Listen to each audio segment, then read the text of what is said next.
राम राम मंडळी, कसं आहेत? बरं आहेत ना? मी तुमचा मित्र संदीप त्रिभुवन बोली खानदेश मराठी मा तुमचं स्वागत करत.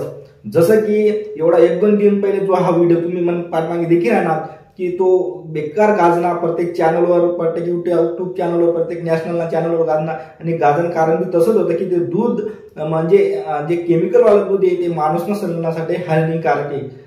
परत तुमला एक गोष्ट माहिती आहे का की त्या डेअरीवाला ज्या केमिकल टाकीसन ते दूध म्हणजे ते असं बनवतंच की ते एकदम शरीरासाठी हानिकारक आहे.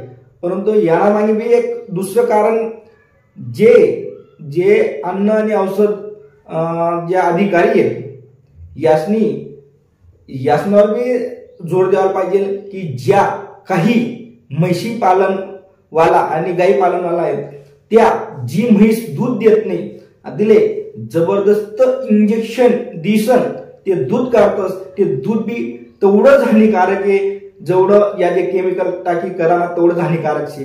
कारण की सांगायची गोष्ट एवढी आहे की काही 2 पैसा कमावण्यासाठी ते जी म्हैस 1 लिटर दूध देसवी ते इंजेक्शन मारी तर ते 2 ते 3 लिटर दूध द्यावं 3 संत वाढी जात आणि ते दूध प्यावानंतर तुम्ही म्हणजे सर्व असले म्हणजे जो पी त्याले ते दूध प्यावानंतर कॅन्सर सारखी भयानक बिमारी होऊ शकत.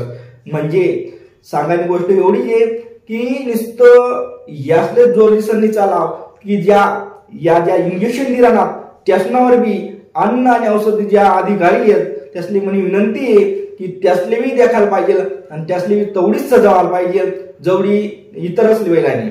प्रत्येक सामान्य माणूस मन माते हेच शंका चालू आहे की याचा इंजेक्शन देणारा ज्या म्हैस पालनाला आहेत त्याच्याकडे बी या अधिकारींनी लक्ष द्यायला पाहिजे.